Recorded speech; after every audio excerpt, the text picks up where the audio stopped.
All right, hello and welcome to Swing It and Ding It, an iHeartMedia podcast.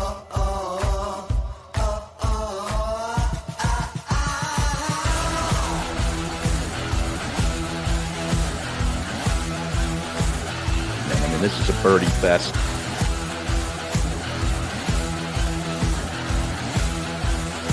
It's a Philly show, baby. Let's go.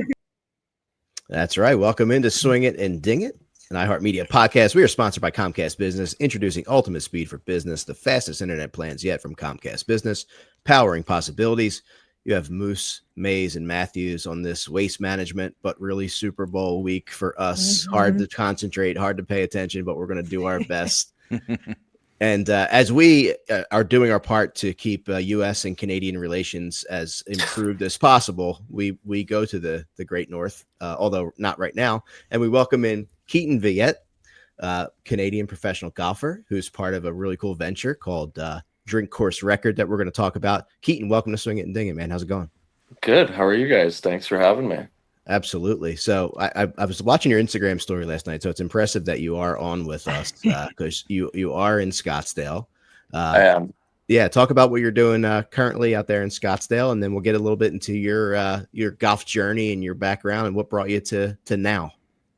I am in Scottsdale, obviously, for the waste. I'm here also to sell some golf courses on drinks that they want. So came out here to do a little bit of both, throw in some golf if I can, and then watch some boys party on the best, whatever it's called on the planet, best golf or best party on grass. No doubt. They'll talk about your golf journey, right? How you got started, where you are currently in your personal golf life.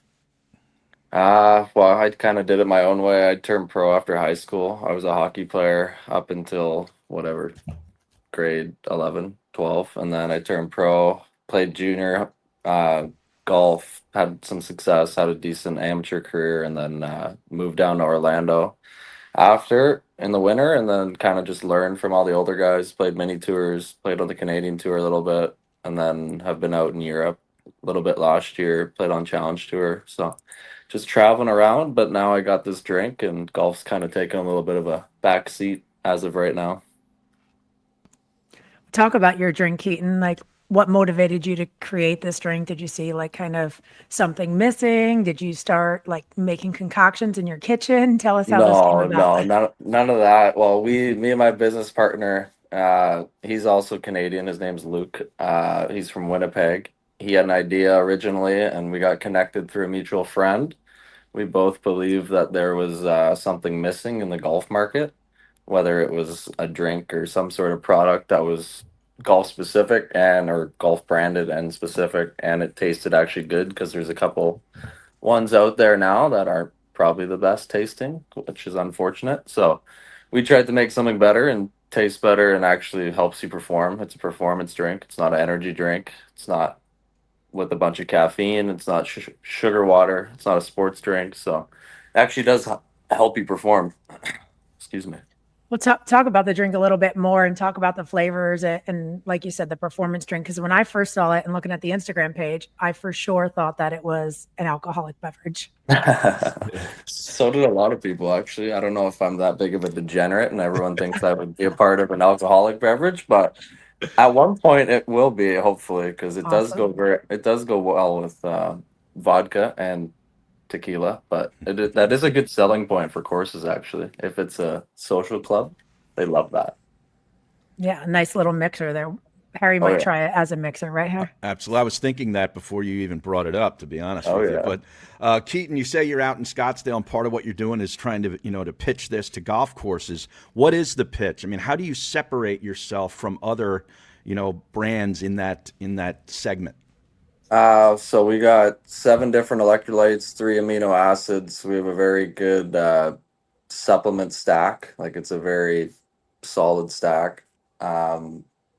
We have less caffeine than a Diet Coke. We only have 40 milligrams. So it's not an energy drink, like I said. And then only 5 grams of sugar, sweetened with stevia. So it doesn't give any bad aftertaste like aspartame or anything like that. And then we got 3 flavors. We got lemon lime right now, which tastes like Sprite. We got blue raz, which tastes like a Jolly Rancher apparently. And then we got peach, which tastes like Bellinis, which is nice to hear. So everyone loved it. And we were at the PGA show last week in Orlando. So we've been very busy. Yeah, talk about that. Our guys, Harry and Danielle, were there as well. Talk about that experience being down there for something as massive as that, and how you were able to capitalize on some of the stuff going on down there. Oh, it was awesome, honestly. We got like I think the last booth, in all honesty, there, and it was the smallest, but I think we might have been the busiest booth in the whole damn show. We probably had 55, 6,000 people walk by, tried everything. They all tried it. Everyone loved it. Didn't have one person say it wasn't for them or they didn't enjoy the taste or the feeling after they drank it. So that was a very big positive. Got obviously a lot of connections to golf courses and in the industry. So it was massive for us being a 10-week-old company, and everyone loved hearing that we were 10 weeks 10-week old. old. So, Yeah, that's awesome. Well, Keaton, talk about, Moose asked you a little bit about your golf journey, and you said, you turned pro, played a little bit on the Canadian tour. How has your experience as like a professional golfer, like contributed to the development of this drink and like some key things that was needed for golfers? It's been great. It's obviously been good for connections wise. I've been lucky enough to know a lot of people in the golf industry. So starting a drink in a niche area, it helps to know a lot of people and send it around and get it out there already. So that's been helpful. And then just knowing what golfers need on the course, and whether it's a 5-hour round or it's 95 degrees out or whatever, just what you need, what helps you perform at your best. So we got some really good amino acids in there, and Asian ginseng and green tea extract to keep you going on the back nine. Just a lot of good supplements in there. Well, what would at my club, what would my food and beverage director have to do in order to bring in some of your product for a try? Email.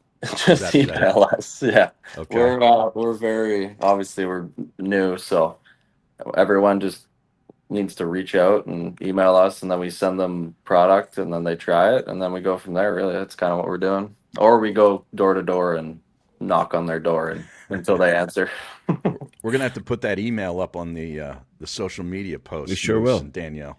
Yeah. Yeah. We got to try some product too. You got to send us some, and then Oh, you guys, did we not send you some? That's my bad. I would have been drinking it right now during the pod for that product placement for you. Exactly. All right. Well, that will be shipped out after this episode very quickly. Yeah. So go ahead, Harry. You gonna follow? Well, I was just curious, you growing up in Canada and playing hockey, what is the golf season like up there? How long does it go? How much golf did you typically get in before you moved to Florida? Our golf season starts, if we're lucky, middle of March, end of March till October, like Halloween, really. That's when my course closes, right on Halloween. Well, it's similar to ours, Moose. Yeah, Oh, yeah. It's not much different. Might be more conditioned to playing a little bit colder, Yeah. though. Right. Yeah. It gets a little chilly in September and October and November, but sometimes in October it's like You get a good 75 degrees. It's beautiful. wow.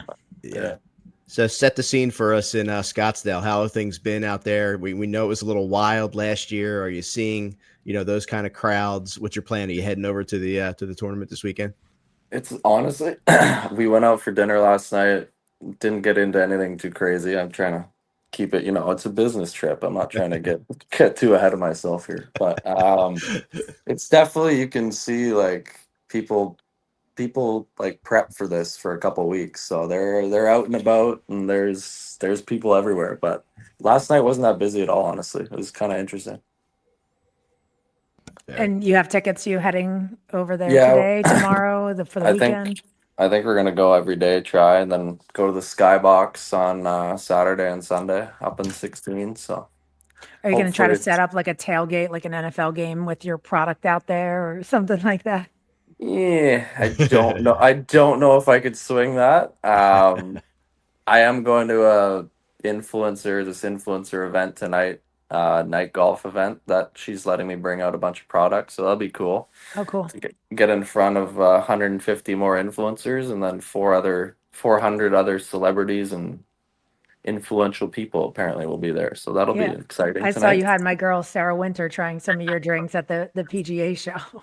But speaking of influencers and stuff like that, how can our listeners follow you? Where can they find you guys?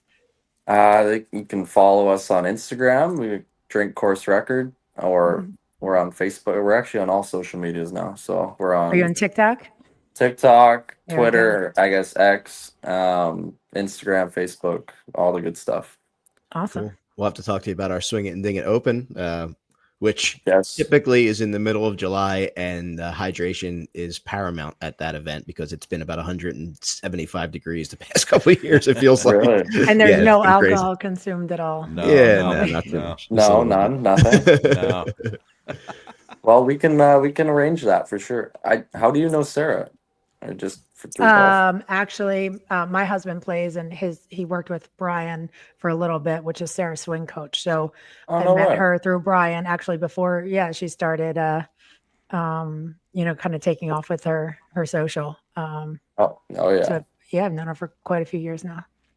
She's killing it. She's a She good is. friend of mine, and so is Mac Boucher. So I'm good friends with them. They've helped me out a bunch. They've showed me a lot on the influencer side and how to actually try to do it as a business. So they've been great. It's funny. I actually I played with Mac, the Golf and Gaming Club out of LA. A good friend of mine was one of the guys who started that. So I got a chance to see. I mean, some of the stuff he does is just ridiculous. I mean, his Instagram is an awesome follow. See some of those shots he hits and some of the places he does it. It's pretty wild, right? Like, yeah. He's very what's it called? Self deprecating, but he's a hell of a golfer, and he might have the best hands ever that I've ever seen. Yeah. Well, we'll check it out. But one last question, obviously, where we're based, and you have some golf experience. It sounds like up north, then a little bit out wide in Europe. But any Philly golf experience to this point? Never played in Philly. Wow. All right. You're coming out for the outing, and then we got to get you to some of the local courses. Yeah. Done deal. I'm in. We got a couple good ones, and we'll try to get you connected product wise too. So it'd be good to play the course and then have Drink Course Record stay on the course. So perfect. Yeah. Well, everybody check out Drink Course Record. It's good. No doubt. Well, thank you for coming on. It sells itself. Yeah, I could see that, and we're definitely excited to check it out. Thanks for coming on. So cool. I mean, we love talking to people that go all in the game of golf, and to see that you're doing that is awesome, man. So continued success, and we'll talk soon. Oh, thank you very much, guys. I appreciate it. Thanks again. Appreciate the time. Got it. Thanks, Keaton. All right, we'll take a quick break, and we'll be right back. All right, welcome back to Swing It and Ding It. Great to talk to Keaton Veilette, Canadian pro golfer and co-founder of Drink Course Record. Great idea, great product, great packaging. I mean, it's funny. There's a lot of products that try to, insert themselves into the game of golf, but they're not packaged that way. They don't look that way. They're just an existing product that tries to insert themselves. So, right. Cool way to do it is start it from the beginning. Yeah, and apparently it goes well with vodka. So that's good. Harry's key takeaway. Yeah. I looked at their Instagram. I totally thought it was like a seltzer or something. And then when I was doing my research last night, I'm like, wait, time out. There's no alcohol. And I was like, he said, I have a feeling it will be eventually. Just add alcohol. Down the line. Take a swig or two out of the top of the can and dump an airplane bottle of vodka in there, and you're good to go. That's all you got to do. Keaton, put Harry on your advisory board. Electrolytes and booze. I love having a guy on with a quality mustache, though. Oh, that was quality. We need more of that on this show, right? More I think mustaches. anytime Harry does it occasionally, a couple times a year, and it's big for us when that happens. But I think we need more of that. We'll start incorporating that. Harry, I'll start right. Looking for mustache guys when I'm vetting the guests. Please do. Harry, all is right in the golf world. Yes. Rory McIlroy has won a signature event at one of the greatest golf courses on the face of the planet on a beautiful, beautiful Sunday with the buttery voice of your boy, Jim Nantz, bringing it home. Were you standing on the couch?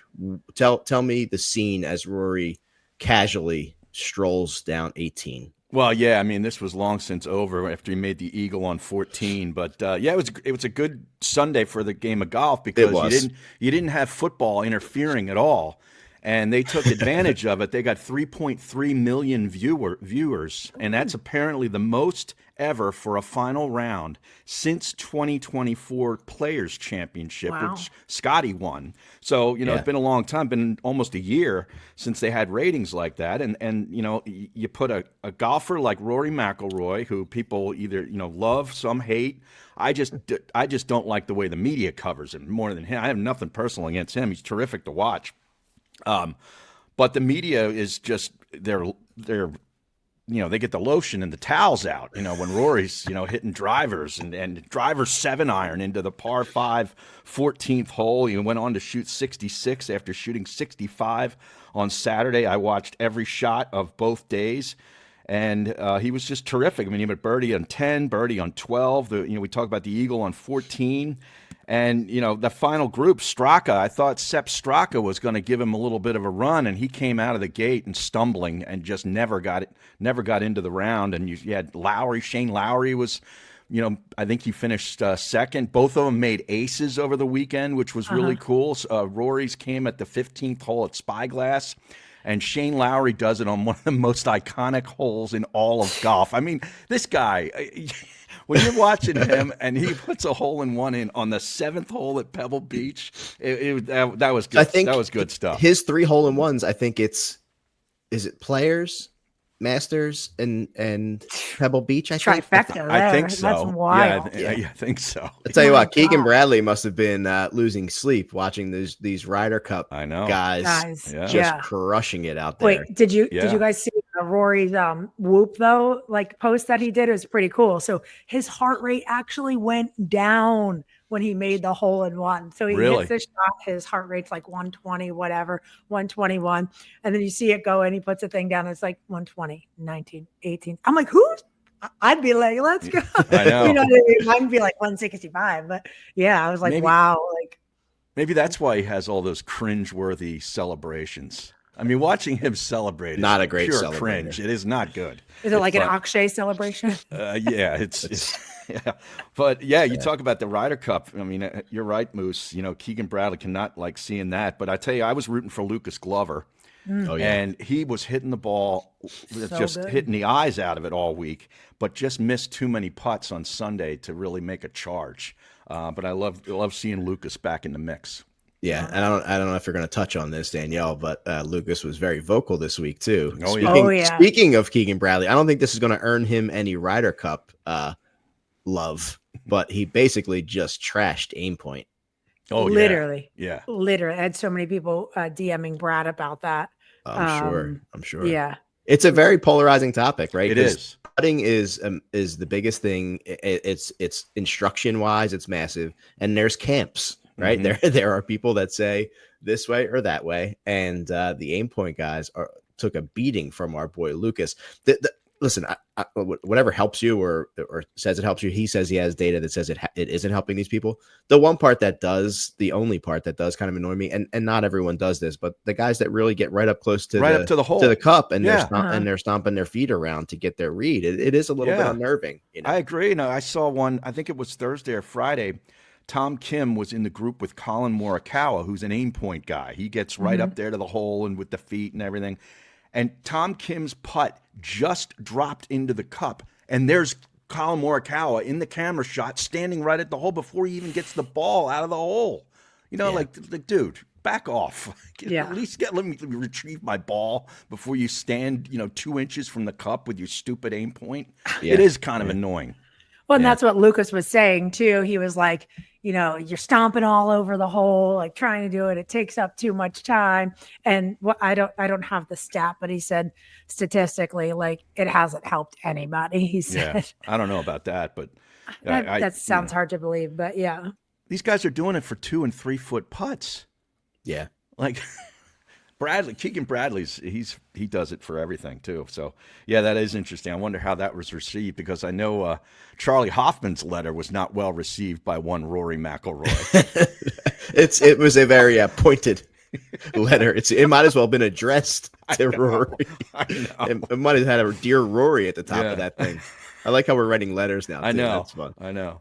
Yeah. But you guys, any listeners, go on and check out Lucas because he was going off on his show. He was talking about like the sign bearers. He has some good ideas. I thought. Yeah. He's like, everyone has their phone. We have a big scoreboard. But you know what? Honestly, I like the sign bearers because, like, if you're walking the course and you don't know who that group to your right is, maybe, like, I think it's better. Like, yeah, we all have phones so we can look at the leaders, but I think it's cool to look over on the other fairway and you see red numbers. You're like, okay, who's in that group? You want to look. Like, it's a tradition thing too. I think some things you got to keep some things going. But his idea was to take those kids that typically carry the signs, teach them how to rake a bunker, and stick them at a hole and they rake the bunkers so the caddy doesn't have to waste time doing it. You think a kid's going to be that efficient? Half these kids can barely carry the sign. It's like around there, like trying to hold true. it. I have no faith in the youth of America. Or you just have additional with the sign bearers. Have like somebody designated to each one guy per hole. Yeah. I'll volunteer. The raker. Simplify it. Club. Harry, I mean, you put a nice coating on that thing. Absolutely. Man. I mean, watching Harry Mays rake a bunker. I'm very particular about sand. The trick is after you rake it this way, you have to get one push that way. The other way. Yeah. There's an art to it. There's an art to it. But I mean, listen. But the other thing he said that I thought was really good, and he brought up the Sony Open, which is every January. The 18th hole, for example, the grandstand is literally 5 feet off the putting green, right? Mm-hmm. So guys are constantly hitting the ball up next to the grandstand, and they take forever to get a drop. He said, we're so paranoid about how we drop it, where we drop it. If we do it right, everything's on camera. We might get docked, strokes if we do it wrong. How about they just do what they do over in in Europe? In Europe, and have the drop zone at every hole. There's a couple drop zones, and you go to the closest one, drop your ball, and go.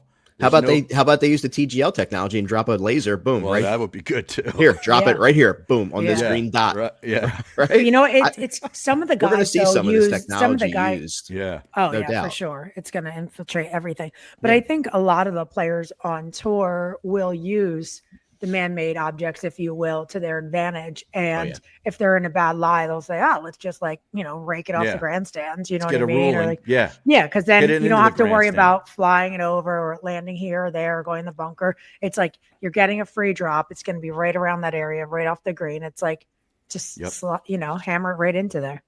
Yeah, I agree. Yeah. Well, bringing it home on the AT&T Pebble Beach Pro-Am, I'll tell you what, after finally playing Pebble Beach last year, and now watching this tournament, it was so much fun watching it.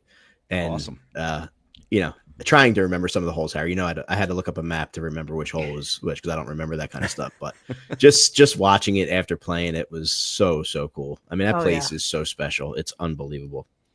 It is. The weather's just always bipolar there. That's the tricky part.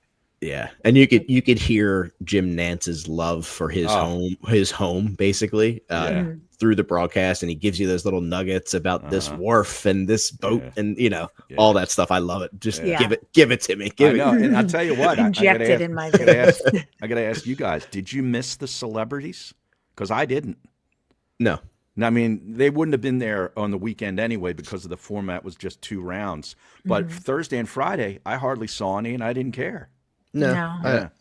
I think it's just cool for honestly, I think it's cool for like the players. Like when we went there, it was cool because, you go to the like pre-tournament party and you're kind of mingling with all like, these artists and, actresses and actors and NBA players, et cetera. So I think that's cool. So I think it's like fun, but I think for, us watching from home, we could care less. You know what I mean? It's like, okay, cool. Like Condoleezza Rice is playing next. Right. Like, Right. like it's cool. I don't need to see Chris Berman trying to hit a chip shot. Yeah. No. Yeah. But great event. Yeah. Good ratings. Good ratings. Mm-hmm. Yeah. And at a great time of the year. And to your point, Harry, in a weekend where there's no football. So it was awesome to watch.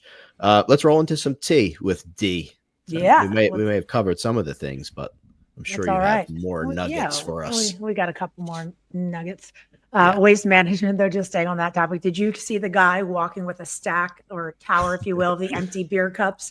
It was probably like a story 2 stories tall. Did you guys see that? No. Oh, it's epic. He must My have feed hit. is nothing but eagles right now. I have to apologize. Right? Yeah. I had to do my research, but yeah, he literally has, like the green solo cups, and they're I'm not exaggerating. So what a stack like this is probably like 10.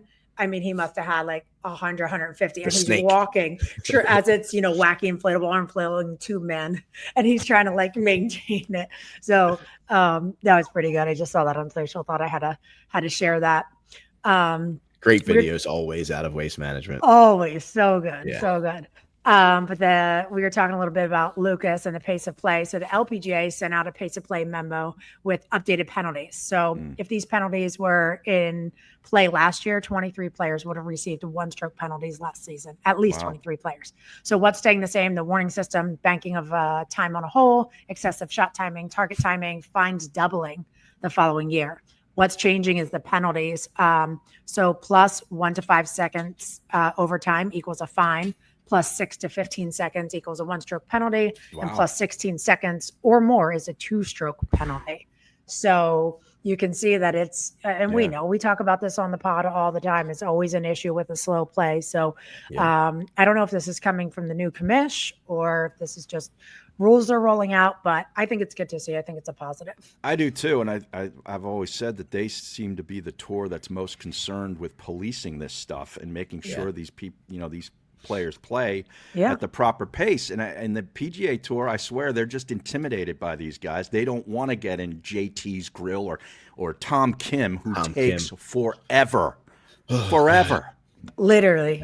Literally, the camera guy's got to be like, trying to like arm. When he hit that ball down onto the rocks, I'm like, they might as well just go to commercial. Nah. On 6, on 6, we're in trouble here. He was timed on that whole. Somebody put it out on social media on X, and I saw it. 42 seconds. This is after he's already decided what club he's hit, and he's going to hit the ball. To approach the ball took 42 seconds. And then once he stands over it for 23 seconds. So that's a minute 5 to hit it OB. Jesus. Well, Harry, here's a novel idea from Andrew Novak. He said, post how long people are taking. Let them hear the outrage from people. Let people chirp at the players that are taking too long. He's like, if we want to speed it up, let the world know who these guys are. That's the problem. So, I mean, we all Public do know. Shaming. Yeah. Let's shame them. Let's heckle these people. It was funny too. Like even in TGL, like most guys, you hardly hear that heartbeat. With Tom Kim, you heard that heartbeat every shot. It felt like maybe that'll help him. Maybe that'll, I want it to be the official heartbeat. Like, you know what I mean? Like of what there's actually is, like when that shot clock goes on. But USGA's inclusive move, the US Open becomes the first major to award LIV Golf an exemption. How about it? Yeah, so pretty significant development there. The USGA has announced that top players from LIV, not already exempt, will receive an entry into the US Open in June. Additionally, the top 10 LIV players by April 7th will bypass local qualifying. So does this signal a potential easing of tensions between the PGA Tour and LIV? Maybe, maybe not. Is this just the USGA and not the PGA Tour? I don't know. What do you guys think? Seems like well, I think this is sort of moving towards the idea that LIV doesn't have to make a deal. You start to get exemptions in the majors, and you're making why do you need guaranteed money. Why do you need to be on the PGA Tour? That's right. Plus, they're probably going to buy the DP World Tour anyway, and that way they'll get their players into tournaments that can earn world ranking points. Yep. So seems that way. Yeah. And but that's good. Even if, me, Harry, Moose, and the rest of our listeners' feed is just flooded with Philadelphia Eagles and the Chiefs paying off the refs, you probably did see that Tiger's mom passed away. Yeah. So I did. Only 80 years Tiger old. And his family. I know. Yeah, that's young. She's young, and she looked good. I made reference to my wife at the TGL. I said, she looks great. And here we go a week later, and she's gone. Yeah. So sad. Sad news. Yeah. Well, that wraps the tea with D. All right. Well, have you seen the Phil Mickelson and Dustin Johnson content? They've been putting a lot of stuff out here over the last week or two, especially this 2 versus 2 thing that Grant Horvat and Phil are doing. They took on Dustin Johnson and Austin Johnson. You can watch it on YouTube. And the stuff on Instagram, Dustin Johnson, I need a mic on him at all I times. miss Dustin man. Johnson. And he's playing well today, too. They're over in Riyadh in Saudi Arabia. He's near the lead. I'm glad he's doing this too, Harry, because he's not the kind of guy would put this kind of content out on his own. Right. And we would get it on the PGA Tour because they would highlight him. Right. But he's not going to go out there and put up these videos. So it's cool that someone else is pulling him in because I miss his. I love his personality. It's so great. He's the best. There was one I saw last week where he's saying about Phil Mickelson learned to hit a fade based on DJ hitting a fade. And, I saw that. And DJ was saying, like, the key to hitting a fade is it's got to fade. Like, that was his advice to hit a fade. The ball's got to fade. He doesn't have a career for a coach post. Yeah, Jason Bale doesn't have to worry about losing any clients to DJ. You know, if you want to hit it far, just hit it far. Just hit it far. DJ isms. Yeah, literally. That's amazing. Definitely miss it. All right, well, we go to the early start, thanks to the Super Bowl, to the Waste Management Pheonix Open. Great event. Absolutely great event. So such a fun Open, they call it, right? Such a fun one to go to. If the Eagles would have won that Super Bowl a couple years ago, it would have been the greatest weekend ever to be there. But they did not. I digress. But you have world number 1, Scotty Scheffler, world number 5, Hideki Matsuyama. And let's talk about the course, of course, sponsored by Penn Club on 2nd for TPC Scottsdale, one of the most famous courses in the world. Yeah, no doubt about it. And it's famous for what you see behind me, the grandstand around 16, which makes it almost look like a mini Fenway Park. And the raucous atmosphere is off the charts. But Tom Weiskopf, Jay Morris designed this back in 86. Weiskopf did a renovation in 2014. At par 71, 7,261 yards. The average green size, 7,069 square feet, so much bigger than Pebble Beach. Actually, 2 times the size of the average Pebble Beach greens are these. They're Poa annua greens. It's the 4th straight event that they'll be putting on Poa. 67 sand bunkers, 3 water hazards, and water is in play on 6 holes. And the closing stretch is pure drama. You got a 15th hole, which is a reachable par 5. Risk-reward par 5 with an island green, lots of water. Then you go into the cauldron in the 16th hole, which is a pretty humdrum par 3, were it not for the grandstand and all the hoopla. But that makes it something special. And then you go out to the 17th hole, which is one of the coolest holes, and a Tom Weiskopf signature. He always has a drivable par 4, and this is an awesome one with a lot of water left and water over the green. So a lot of risk reward. A lot. Sahith Theegala a few years ago was near the lead or at the lead, and this hole he blew it up, brought him to tears because he hit it in the water. The 18th hole is kind of a diagonal tee shot over water to a diagonal fairway that's tough to hit, and you got church pew bunkers on the left side and other big bunkers on the right, and the green's got a couple of different segments to it. If you got to hit in the right segment to have a chance at birdie. So a really cool finish, lots of drama, and a great appetizer for Super Bowl Sunday and Eagles football. That's right. That's right. So according to our buddy Jeff Ulrich, some good stats. The last 14 winners here, 13 had a T7 or better in one of the 5 starts before their win. And then each of the 9 past winners had a top 10 finish at this course the year prior. Wow. So, yeah, interesting stats. And I think there's been a playoff in 6 of the last 9 years. This tournament has gone to a playoff. Well, you talked about Sahith, and that was in 2022 where he winds up T3 after that blow-up hole. Yeah.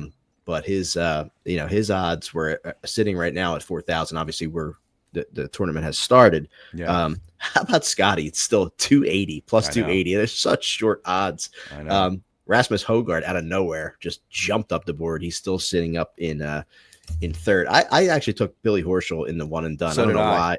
So did I. Really? Yeah, Really? my wife and me and you took him. No and way. I think Slash took him. Wow. I had to remind Slash and Powers this morning to put their picks in. I sent them a text around 7 this morning. You shouldn't have to do that. I know I shouldn't have to do that. You should have some What a responsibility. guy, man of the people. Right. I'll Think address I'm it. doing that for everybody? I'll address it. I'll address it within the halls of iHeart here. I take responsibility. Those guys fall under my purview, and I apologize for that. Should be ashamed, Moose. I am. I'm embarrassed. I did like Hideki. His numbers were short, but he had a win here. in 17, I believe it was, at 1800. But Sahith too, T5 and 24. His number was 4,000 as of this morning. Sepp Straka is playing well. Sanjay, I had a really good feeling on Wyndham Clark. I don't know if it's because I saw him in a video. Bob Does Sports probably, so it probably just like stuck in my mind. But that number was 6,500. I don't know where he is now, but and guys like Jake Knapp are having a day, and Straka is playing well too. Yeah, and Luke Clanton, of course, is in the field again, the amateur from Florida State. And at some point this season, I think he's going to be turning pro, and then you can actually, put him in a one and done because, you can't use him now because he doesn't get the money. So, but I love watching that kid play golf. Andrew Novak is a long shot that I took at plus 7,500. He's playing some good golf, finished in the top 10 last year at this event.